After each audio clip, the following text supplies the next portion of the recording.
इस बताना चाहूँगा एक माहौल बनाया गया है गवर्नमेंट स्कूलों में तालीम बेहतर नहीं है।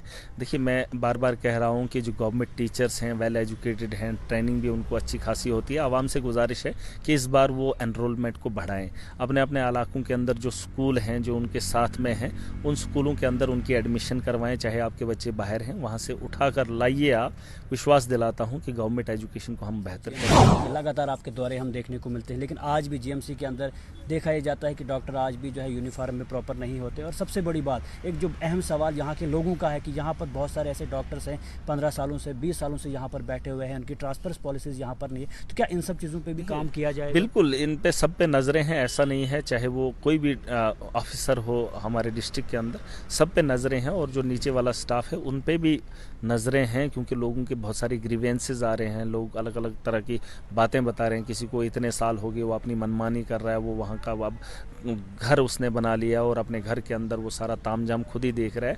ये चीज़ें भी होंगी, लेकिन उसके अलावा जो आपने कहा कि मैं मेडिकल बहुत बार दौरे लगा चुका हूँ, मैं कभी भी आ सकता हूँ, मैं कभी भी जा सकता हूँ। लेकिन सबसे बड़ी बात है इज़्ज़त। अगर आप अपनी इज्जत नहीं कर रहे हैं, आप अपनी पहचान छुपा रहे हैं, तो कहीं ना कहीं आप गलत हैं। अपनी पहचान को क्यों छुपाया जा रहा है? मैंने कल भी कहा, जब मैं वहाँ सुप्रिटेंडेंट से मिला तो सुप्रिटेंडेंट बहुत ही शरीफ है, लेकिन शराफत ये नहीं है कि उनका लहजा शरीफ है। उनका कलम, उनके पास कलम है। अगर उनके डॉक्टर्स उसका नहीं मान रहे हैं, अगर प्रिंसिपल जो है इस काम को रोक रहा है, तो ये उसकी गलत फहमी है, ये कहीं ना कहीं उसकी नाअहली है। मैं कह रहा हूँ कि आपने अपनी कलम से जवाब देना, आपके पास वो हथियार है, आप उसका तो इस्तेमाल करो। शराफत किसी हद तक देखी जा सकती है, लेकिन जिस पोस्ट पे आप बैठे हो, क्या आप उस पोस्ट पे बैठकर आप इंसाफ कर रहे हो? अगर वो नहीं कर पा रहा है, वो डॉक्टर अपनी जिम्मेदारी नहीं समझ पा रहा है, ये उसकी भी बेवकूफ़ी है, नाअहली है वो। करें इस एरिया को लेके, आप जानते हैं कि हिली एरिया है, यहाँ पर आए दिन हादसे होते रहते हैं, लेकिन उस सब को लेके ट्रॉमा हॉस्पिटल भी यहाँ पर क्लिनिक के अंदर बनाया गया था।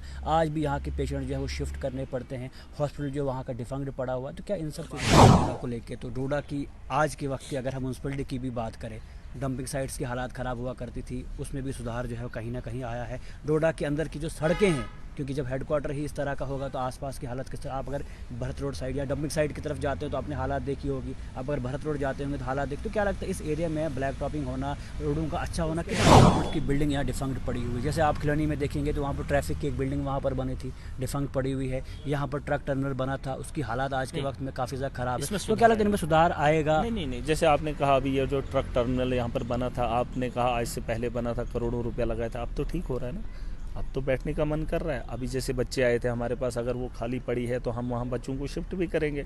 जैसे मेडिकल कॉलेज में जो बच्चे तालीम हासिल कर रहे हैं, हम उनको यहाँ से शिफ्ट करके वहाँ बैठने के लिए जगह दे सकते हैं। सुनसान नहीं रखेंगे, गवर्नमेंट प्रॉपर्टी जहाँ है उसको बेहतर करेंगे और वहाँ पर जो भी फ़ायदा हो सके वो लेंगे। बिल्डिंग थी, उस बिल्डिंग के अंदर भी मैंने डी साहब से भी बात की है और आरटीओ से भी बात की है कि वहाँ पर जो है हम वो जो ट्राई वगैरह हैं वहाँ पर भी लें। डोडा के अंदर ट्रायल शायद नहीं था पहले, अब शायद शुरू करेंगे, इसमें कोशिश। इस ट्रायल को लेके लोगों का भी हमेशा ये कहना है कि यहाँ से भद्रवा जाना पड़ता था, काफ़ी दिक्कतें हमने यहाँ पर कोशिश आती की है, थी। भलेसा के अंदर भी ट्रायल टेस्ट करवाएंगे, डोडा के अंदर भी करवाएंगे और भद्रवा के अंदर भी करवाएंगे, क्योंकि ये ज़रूरत है हमारी। देखिए भलेसा से भी लोग उठ के आते हैं भद्रवा, डोडा से उठ के भी जाते हैं भद्रवा। देखिए डोडा के अंदर जगह नहीं थी, उस जगह को हमने ठीक किया और उसमें भी काम करेंगे। देखिए हमारा मकसद है, चाहे सरकार में है चाहे एडमिनिस्ट्रेशन में है, लोगों को राहत देना है ना।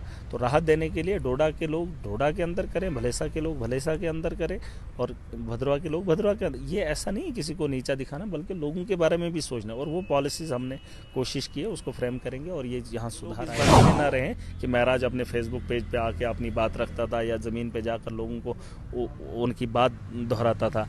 अब जो वही बात सबूत के साथ ऐवान में जिस दिन उठेगी तो इनका जीना हराम होगा और जो भी ऑफिशियल उसमें मिलावस होंगे उनके खिलाफ कार्रवाई हो। और कार्रवाई करने में देर नहीं करेंगे हम, बिल्कुल देर नहीं करेंगे। अगर उसमें सरकार मुझे इंटरेस्ट नहीं दिखाएगी, उस सरकार को भी ढिंडोरे के सामने पीटा जाएगा, पूरी दुनिया को दिखाया जाएगा कि करप्शन किस तर्ज पे होगी, और मेरे पास एविडेंस होंगे और सबूतों के साथ, गवाहों के साथ जिस दिन खड़ा हो जाऊंगा उनका जीना हराम करेंगे। जो थी फिलहाल हमने कोशिश की है, जो हमारे पास पैसा था उस पैसे का हमने जायज़ इस्तेमाल किया। मैं बार बार यही कहता हूँ, चुनाव से पहले भी कहा, आज भी कह रहा हूँ, जो आवाम का पैसा मेरे हाथ में है, उस आवाम के पैसे से कोई भी खिलवाड़ नहीं होगा।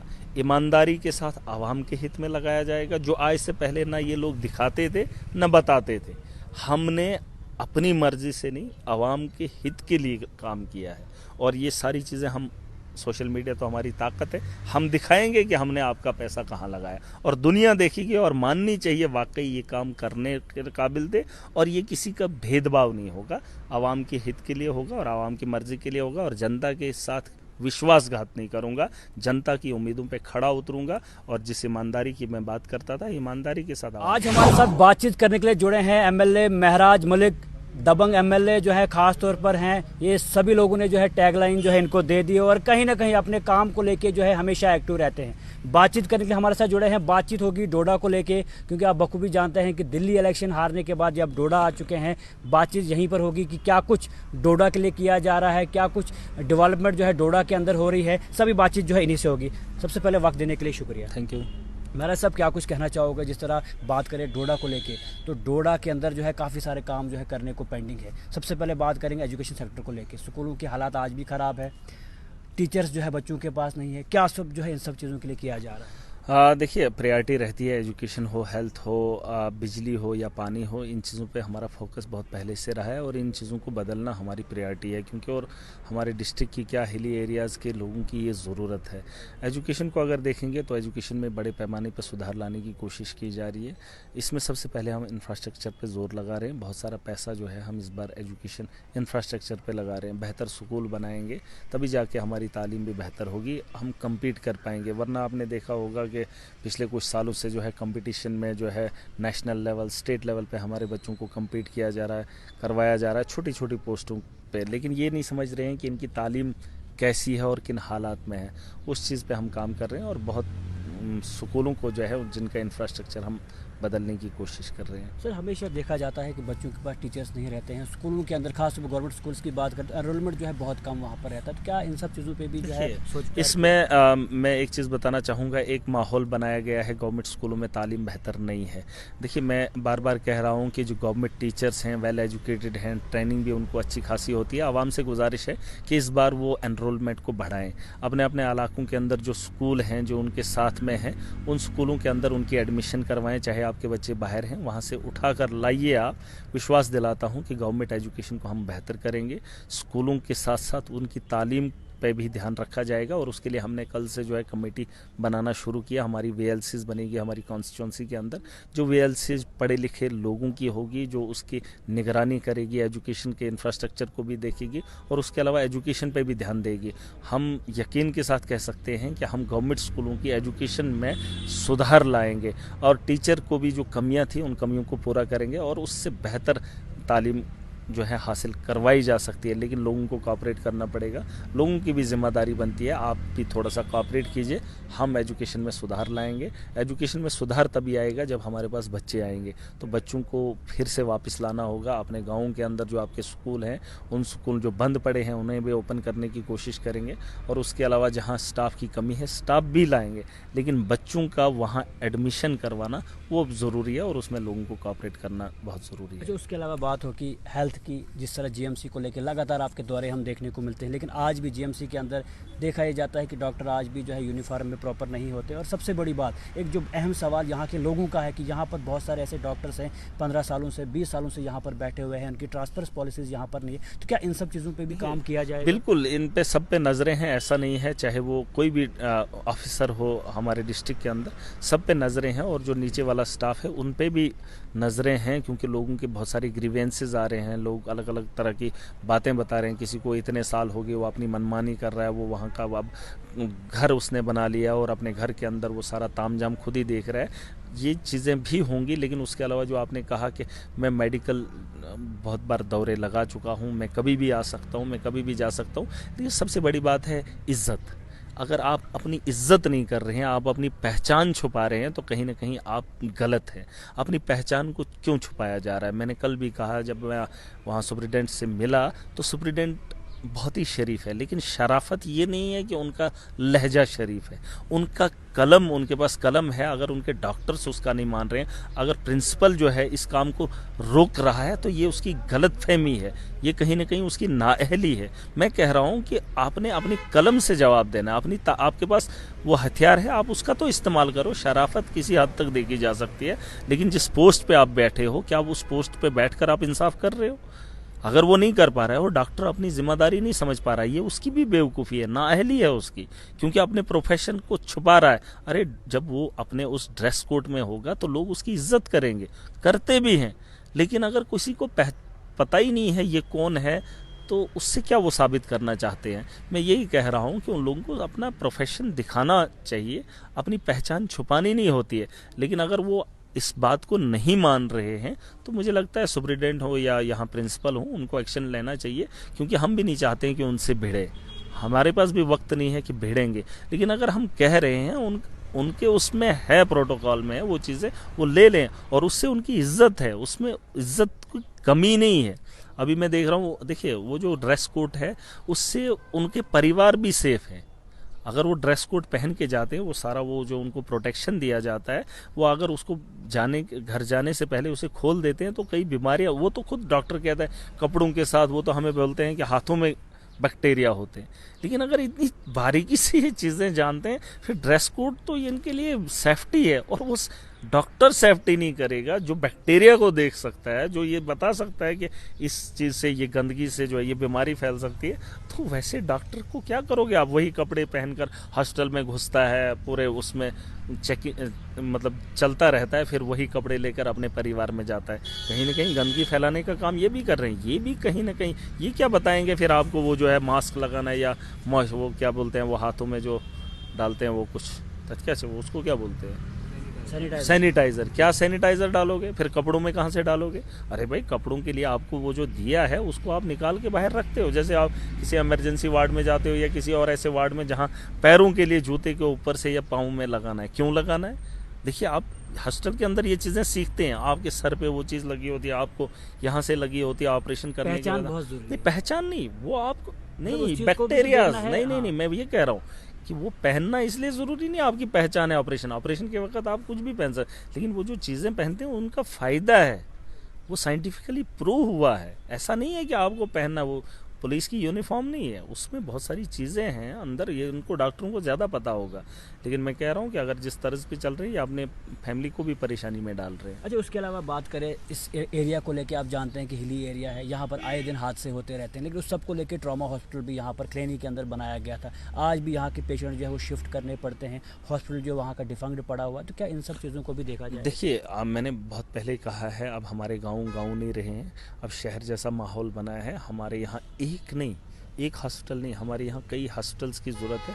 हमारे यहाँ हिली एरिया है, अब हिली एरियाज़ में जो गांव हैं वो भी शहर का रुख ले चुके हैं, वहाँ आबादी ज़्यादा हो गई है, और उन लोगों की सहूलियत के लिए हमें हॉस्पिटल्स को खोलना पड़ेगा। और मुझे लगता है ये जैसे ठाठरी का हो गया या खिलैनी का हो गया, डोडा का हो गया, ऐसे और भी हमने तैयार करने हैं जहाँ फर्स्ट एड दिया जा सके।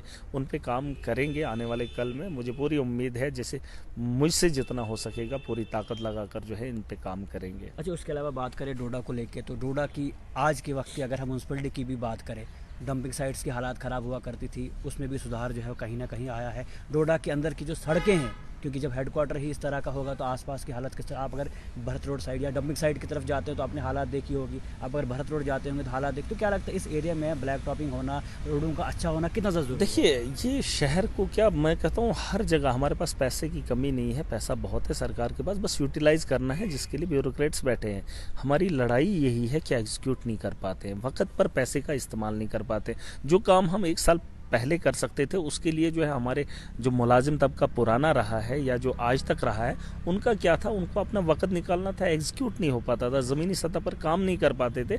उस काम को, 1 साल वाले काम को 10 साल के लिए जो है ट्रांसफ़र किया जाता था। मुझे वहाँ तकलीफ़ होती है। आप देखेंगे इस बार जब असेंबली लगेगी, मैंने उमर साहब से कल भी कहा था, जो परसों की मीटिंग हमारी हुई थी, हमने कहा है कि हमारे यहाँ जो है, मान के चलिए 1000 करोड़ हमारे डिस्ट्रिक्ट में आता है, परसों का जो इस साल का रिकॉर्ड है हमारा, आपने सिर्फ 35% जो है यूटिलाइज़ किया है, 35%, बाकी सारा का सारा पैसा लैप्स हो गया। आप मुझे बताओ, 100 रुपये में से 35 रुपये आप लगा रहे हो, बाकी पैसा वापस जा रहा है, तो आप डेवलपमेंट की क्या उम्मीद करोगे?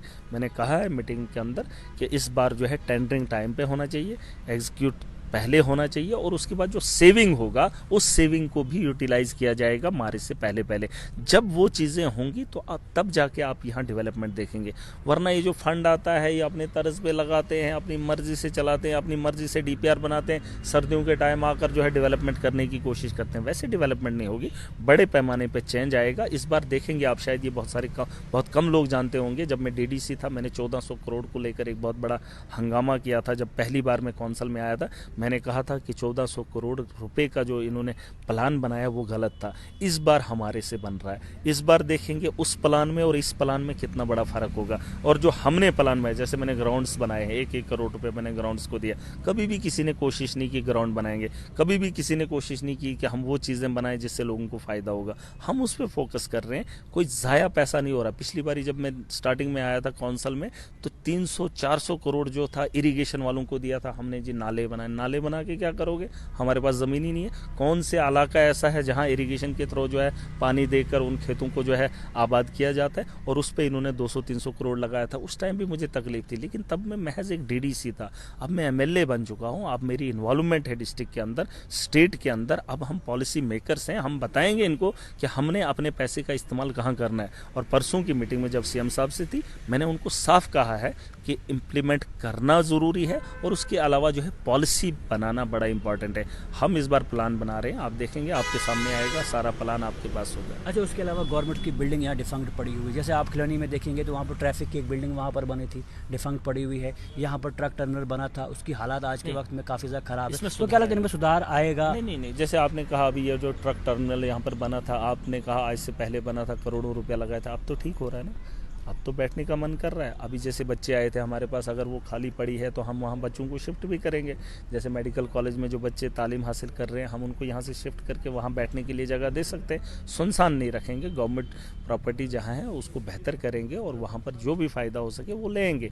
देखिए, हम ऐसे नहीं छोड़ सकते करोड़ों के पैसा लगाकर फिर उसको ऐसे ही वीराने में छोड़ेंगे, वहाँ पर उसको इस्तेमाल में लाएंगे। जैसे आपने कहा यहाँ बिल्डिंग थी, उस बिल्डिंग के अंदर भी मैंने डीसी साहब से भी बात की है और आरटीओ से भी बात की है कि वहाँ पर जो है हम वो जो ट्राई वगैरह है वहाँ पर भी लें। डोडा के अंदर ट्रायल शायद नहीं था पहले, अब शायद शुरू करेंगे, इसमें कोशिश। इस ट्रायल को लेके लोगों का भी हमेशा ये कहना है कि यहाँ से भद्रवाह जाना पड़ता था, काफ़ी दिक्कतें हमने यहाँ पर कोशिश की है, भलेसा के अंदर भी ट्रायल टेस्ट करवाएंगे, डोडा के अंदर भी करवाएंगे और भद्रवाह के अंदर भी करवाएंगे, क्योंकि ये ज़रूरत है हमारी। देखिए, भलेसा से भी लोग उठ के आते हैं भद्रवाह, डोडा से उठ के भी जाते हैं भद्रवाह। देखिए, डोडा के अंदर जगह नहीं थी, उस जगह को हमने ठीक किया और उसमें भी काम करेंगे। देखिए, हमारा मकसद है, चाहे सरकार में है चाहे एडमिनिस्ट्रेशन में है, लोगों को राहत देना है ना। तो राहत देने के लिए डोडा के लोग डोडा के अंदर करें, भलेसा के लोग भलेसा के अंदर करें और भद्रवाह के लोग भद्रवाह के अंदर। ये ऐसा नहीं है किसी को नीचा दिखाना, बल्कि लोगों के बारे में भी सोचना, और वो पॉलिसीज़ हमने कोशिश की है उसको फ्रेम करेंगे और ये यहाँ सुधार आएगा। देखिए, बेहतर काम होगा तो बात में अंदाज भी बदलेगा। अब जब काम ही बेहतर नहीं होगा तो आप क्या करोगे, है ना। तो फिर चीखना पड़ता है, चिल्लाना पड़ता है, ऐसा नहीं है। इस बार सुधार आ रहा है, मुझे दिख रहा है। जैसे हमने अभी कहा, बहुत सारी धांधलियाँ अगर हमारे यहाँ डिस्ट्रिक्ट के अंदर रही हो या जम्मू कश्मीर के अंदर, जो रोज़गार था उस रोज़गार में भी सुधार आएगा। मैंने कहा है, बार बार कहता हूँ, मैं लाइव में भी आके कहता हूँ कि लोगों ने जो काम किया है उस काम की अदायगी बेहतर होगी और जो जिसने काम किया है उस तक पहुँचाया जाएगा। और इस बात मैं ज़िम्मेदारी के साथ कह रहा हूँ, क्योंकि मैं इस कॉन्स्टिट्यूंसी का एमएलए हूँ। डिस्ट्रिक्ट हेडक्वार्टर पे हमारा एक दफ्तर है और डिस्ट्रिक्ट हेडक्वार्टर पे हमारी जिम्मेदारी है। और हमारी कॉन्स्टिट्यूंसी के अंदर खास करके, मैं तो फिलहाल अपनी कॉन्स्टिट्यूंसी की बात करूँगा, बाकी डोडा वेस्ट है या भद्रवाह है वो लोग भी सुन लें, वहाँ की आवाम भी सुन ले, वो भी अपने एमएलएज को इस बात के लिए तैयार करे ताकि जो मटेरियल के अंदर धांधली होती थी आरडीडी की तरफ से, उसमें इस बार धांधली ना हो। मैंने इनको एक बताया है चिट्ठी लिखने को, ऑलरेडी सबमिट मैंने अपनी तरफ से साफ कहा है कि मार्च के बाद जब आप मटेरियल निकालेंगे और उस मटेरियल के अंदर अगर मुझे कहीं लोग खड़े होंगे, वो कहेंगे कि इसका पैसा उसको मिला जो उसने काम नहीं किया है, तो उसके बाद उन लोगों को बख्शा नहीं जाएगा। उन पर कार्रवाई भी सख्ती से होगी, पूरी ताकत से होगी। उसके लिए असेंबली है और उस असेंबली के अंदर जो गूंज उठेगी वो पूरे दिल्ली नहीं देश के अंदर उठेगी और बताएंगे इन लोगों का कि इनके कारनामे क्या हैं। उसमें सरकार भी होगी, उसमें एडमिनिस्ट्रेटर भी होगा और पूरी आवाम की आवाज़ को पूरी ताकत से उठाऊंगा। ये लोग इस भरम में ना रहें कि महराज अपने फेसबुक पेज पे आके अपनी बात रखता था या ज़मीन पे जाकर लोगों को उनकी बात दोहराता था। अब जो वही बात सबूत के साथ ऐवान में जिस दिन उठेगी तो इनका जीना हराम होगा और जो भी ऑफिशियल उसमें मिलावस होंगे उनके खिलाफ कार्रवाई हो। और कार्रवाई करने में देर नहीं करेंगे हम। बिल्कुल देर नहीं करेंगे। अगर उसमें सरकार मुझे इंटरेस्ट नहीं दिखाएगी, उस सरकार को भी ढिंडोरे के सामने पीटा जाएगा, पूरी दुनिया को दिखाया जाएगा कि करप्शन किस तर्ज पे होगी, और मेरे पास एविडेंस होंगे और सबूतों के साथ, गवाहों के साथ जिस दिन खड़ा हो जाऊंगा उनका जीना हराम कर दूंगा। मैं इसलिए कह रहा हूं कि इस बार आप सुधार लाइए, आपको मौका मिला है। अगर आप चाहते हैं कि महराज की आवाज़ में कमी आए, महराज की ज़ुबान पे लहजा बदल जाए और हमारे खिलाफ जो आग भगोला होता है, ये तो अभी तक आपने मोबाइल पे देखा था, ये बात अब उधर ना उठे, इससे पहले आपके पास मौका है। इस बार मुझे सुधार करके दिखाओ, ताकि लोग कहने चाहिए आज सुधार आ गया। अगर लोगों ने फिर कहा कि सुधार नहीं आया, वही बातें पूरा देश जानेगा, और जब थूकने की बात आएगी, जब देश थूकना शुरू करेगा, तो आपकी इज्जत कहाँ होगी? इज्जत का ख्याल करना। उसके अलावा आपने दौरे जो है अलग अलग जगहों पर किए हैं, बहुत सारी जगहों पर ये भी सुनने में आ रहा है कि ग्राउंड के लिए आपने काफ़ी सारा पैसा दिया, अलग अलग जगहों पर और कोई दिया, तो थोड़ा सा वो भी बताइए कि आप जब आप दौरे किए तो क्या कुछ कमियाँ आपको वहाँ पर लगी? कमियाँ जो थी, फिलहाल हमने कोशिश की है, जो हमारे पास पैसा था उस पैसे का हमने जायज़ इस्तेमाल किया। मैं बार बार यही कहता हूँ, चुनाव से पहले भी कहा, आज भी कह रहा हूँ, जो आवाम का पैसा मेरे हाथ में है, उस आवाम के पैसे से कोई भी खिलवाड़ नहीं होगा। ईमानदारी के साथ आवाम के हित में लगाया जाएगा, जो आज से पहले ना ये लोग दिखाते थे न बताते थे। हमने अपनी मर्जी से नहीं, आवाम के हित के लिए काम किया है, और ये सारी चीज़ें हम, सोशल मीडिया तो हमारी ताकत है, हम दिखाएंगे कि हमने आपका पैसा कहाँ लगाया, और दुनिया देखेगी और माननी चाहिए वाकई ये काम करने के काबिल थे, और ये किसी का भेदभाव नहीं होगा, आवाम के हित के लिए होगा और आवाम की मर्जी के लिए होगा, और जनता के साथ विश्वासघात नहीं करूंगा, जनता की उम्मीदों पे खड़ा उतरूंगा, और जिस ईमानदारी की मैं बात करता था, ईमानदारी के साथ आवाम के सामने रखूंगा। तो असेंबली अब आने वाली है, बहुत सारे लोगों की उम्मीदें आपसे हैं कि उनके जैसे मुद्दे मकसद हैं, जैसे डेली विजर्स है, बहुत सारे लोग हैं, तो क्या लगता है इस बार असेंबली में हर एक चीज़ को उठाया जाएगा? बिल्कुल, और पूरी ताकत से और अलग तरीके से। किसी ने कहा था कि आप क्या करोगे, मैंने कहा जब सरकारें पहले भी थी, एमएलएज पहले भी थे, लेकिन अगर आज एक नया एमएलए है, नौजवान है, एक नई सोच का है, तो इस बार असेंबली में आप सुनेंगे, जब हमारा मौका आएगा, हमें वक्त आएगा, तो जब हम बात रखेंगे तो दुनिया देखेगी, पूरा जम्मू कश्मीर देखेगा, और हमारी कॉन्स्टिट्यूंसी के लोगों को फ़ख्र होना चाहिए कि जिस बच्चे की बात लोग करते थे, ये बच्चा है, जो कल का बच्चा है, वो असेंबली में अपनी एक अलग पहचान छोड़ेगा, और जम्मू कश्मीर की आवाम की बेहतरी के मुद्दे जब उठेंगे, और उनका अजाला करने की पूरी कोशिश, अजाला करवाने की पूरी कोशिश करूँगा, और पूरी ताकत से। मैं वो बच्चा नहीं हूँ जिसे ये लोग देख रहे हैं, मैं पॉलिसी मेकर हूँ, मैं जम्मू कश्मीर की बेहतरी चाहता हूँ, और उससे बेहतर कैसे किया जा सकता है वो चीज़ भी जानता हूँ। बस उसके लिए वो ताकत, वो वजूद, वो सोच का होना बड़ा ज़रूरी है। अब जब असेंबली में मौका मिलेगा, यहाँ से पहले भी नेता जाते थे, आज से पहले भी गए, असेंबलियों में बात हुई, पार्लियामेंट में बात हुई, बड़े बड़े ओहदों पे बैठकर बातें हुई, लेकिन हमें भी छोटा सा मौका मिला है, छोटी सी ज़िंदगी है, और इसमें अब देखेंगे। असेंबली का एक ही सेशन हुआ है, दूसरा सेशन जम्मू में जब शुरू होगा, 1 महीने का है, तो दिखेगा। अब बजट पे बात होगी और किस तरीके से होगी, ये आपके सामने। लोगों के लिए क्या कुछ कहना चाहिए, क्योंकि लोगों का रोल काफ़ी, हाँ देखिए, लोगों का अपना एक रोल रहता है। जहाँ पर मुझे काम करना है वहाँ मैं करूँगा, दिन रात मेहनत करूँगा, और जहाँ लोगों का काम है वहाँ लोगों को करना है। मैंने कहा है कि अभी लोगों का काम अभी अधूरा है, क्योंकि ज़मीनी सतह पर हर आदमी जिम्मेदार है। देखिए, मैंने डोडा की कॉन्स्टिट्यूंसी, यहाँ कोई जिम्मेदार ऐसा नहीं है कि जिसको हमने परमानेंटली जो है यहाँ पर बिठा के रखा है। यहाँ पर हर आदमी जिम्मेदार है, जो डिस्ट्रिक्ट डोडा का शहरी है, जो नागरिक है, किसी को भी बोलने का हक है। कल मेरे पास एक लड़का आया था, मैं आपको छोटी सी मिसाल दूंगा, वो थोड़ा हिचकिचा रहा था बात करने में, बात समझाने में। फिर जब मेरे पास आया, उसने कहा ऐसे ऐसे मसला है। फिर मैंने कहा मामला क्या है, उसने कहा ऐसा है। तो मैंने उसी वक्त 30 लाख जो है उसके कहने पर उसे दिया। मैंने ये नहीं जाना ये कौन आदमी है, उसने कहा, मैंने दे दिया, क्योंकि वो काम जो था वो आवाम की बेहतरी के लिए था। और वो जो नौजवान था, उसको ना मैंने उससे पहले देखा था, ना मुझे देखने की ज़रूरत है, और ना मैंने उसे पूछा तेरा नाम क्या है। उसने जब बात बताई तो मैंने उसे दे दिया। यही चीज़ है, जो भी आवाम के मफाद के लिए मेरे पास आएगा, और मैं कभी उसे इनकार नहीं करूंगा। आवाम की बेहतरी के लिए जो लोग आएंगे, और ज़मीनी सतह पर भी आवाम को खड़ा होना पड़ेगा अपने डेवलपमेंट के लिए, अपने इलाकों को बेहतर करने के लिए। तो उसमें ये ज़रूरी नहीं है, मुझे तो जानना ही नहीं है मुझे किसने वोट दिया, ना मुझे ज़रूरत है। देखिए, जिन लोगों ने मुझे दिया, उन लोगों ने तो चलो उनको खुशी है, जिन्होंने नहीं दिया उनको भी खुश होना चाहिए कि नुमाइंदा है। मैं नुमाइंदगी करने के लिए आया हूँ, मैं लोगों की बात रखने के लिए आया हूँ। लोगों को ये बात समझनी चाहिए, और मुझसे जितना हो सके मैं लोगों के लिए करूँगा। और उन लोगों को जितना हो सके, अगर वो सच में डिस्ट्रिक्ट के हमदर्द थे, या उनको सियासतदान वैसा चाहिए था जो इलाके को बेहतर करे, तो वैसे अपने लिए काम करे। मैं आपके साथ खड़ा हूँ। शुक्रिया। Thank you.